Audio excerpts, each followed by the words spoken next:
The early 20th century. The sands of Libya stretched endlessly beneath a scorching sun. This was not an empty desert, but a land of ancient cultures and proud people. They were suddenly under threat. A new force had arrived on their shores, the Italians. Driven by ambitions of empire, they sought to control Libya. They saw it as a prize to be conquered. Little did they know, they were walking into the den of a lion. Among the Bedouin tribes of eastern Libya, one man rose to prominence. His name was Omar Mukhtar. A scholar, a teacher, a devout Muslim, he was deeply respected for his wisdom and piety. He taught the Quran, instilling in his students not just faith but a love for their land and their heritage. But destiny had more in store for Omar Mukhtar than the quiet life of an educator. Italy's ambitions in Libya were no secret. The rumble of tanks and the march of soldiers replaced the peaceful whisper of the desert wind. The Italians came armed with modern weapons and a sense of superiority. They underestimated the resolve of the Libyan people. They underestimated the power of faith and the love for one's homeland. Omar Mukhtar, witnessing the suffering of his people, knew he could not remain silent.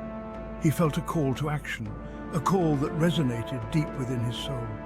He traded his teacher's robes for the rough garb of a warrior. His classroom became the vast desert, his students the brave men who flocked to his banner. Mukhtar knew he could not match the Italians in firepower. So he adopted a different approach, one suited to the desert landscape and his people's knowledge. Guerrilla warfare, hit-and-run tactics, swift raids that left the enemy disoriented and demoralized. The Libyan resistance fighters under Mukhtar's leadership became ghosts in the desert. They would appear as if from nowhere, strike swiftly and vanish before the Italians could react. Their knowledge of the land was their greatest weapon, the scorching sun and the shifting sands their allies.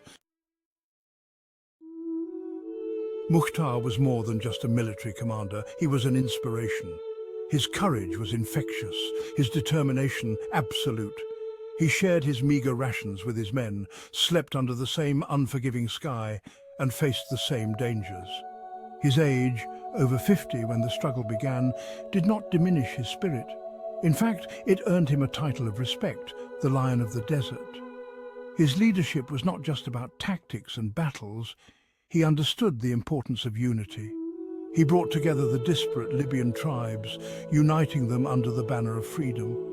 He reminded them of their shared heritage, their faith, and their love for their land. Section 5, Echoes of Ancient Battles. The desert sands bore witness to many battles. Names like Derna, Jeffrin, and Slonta became etched in blood and memory. In each encounter, Mukhtar's forces, though outnumbered and outgunned, fought with unmatched ferocity. They knew they were fighting for their homes, their families, their very way of life. The Italians, bogged down in a seemingly unwinnable war, grew increasingly frustrated. They resorted to brutal tactics. Villages were razed, wells were poisoned, innocent civilians were rounded up and thrown into concentration camps.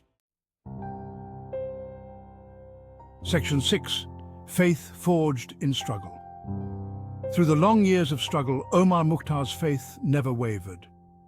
He drew strength from his prayers, from the verses of the Quran. He reminded his followers that their fight was just, that they were fighting for a cause greater than themselves. He taught them that victory was not merely about military success. It was about resilience, about preserving one's dignity and honor. The desert night often echoed with the chants of the Libyan fighters. Their voices, roughened by the desert wind, rose in unison as they recited verses from the Quran, seeking guidance and strength. Their faith was their shield, protecting them from despair. Section 7. The Lion's Last Stand. In 1931, after more than 2 decades of resistance, tragedy struck. Omar Mukhtar, while leading a small band of fighters, was ambushed by Italian forces. His companions fought bravely, but they were outnumbered. Mukhtar, wounded, was captured. The Italians, eager to crush the spirit of the Libyan resistance, put him on trial. The charges were nothing short of absurd: banditry, murder, inciting rebellion. The trial was a sham. Mukhtar, proud and defiant, refused to recognize the legitimacy of the Italian court. He knew he was not on trial for crimes, but for his love for his homeland. Section 8. An enduring legacy. The Italian court, in a predictable move, sentenced Omar Mukhtar to death. On September 16, 1931, at the age of 73, he was hanged before a crowd of 20,000 Libyan prisoners. His execution, far from breaking the spirit of the Libyan people, only strengthened their resolve.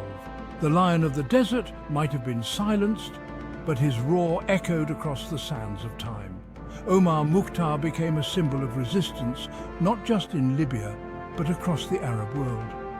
His story is a testament to the human spirit's ability to endure, even in the face of overwhelming odds. He showed that courage is not the absence of fear, but the triumph over it. His struggle serves as a reminder that the fight for freedom and dignity is timeless, transcending borders and generations.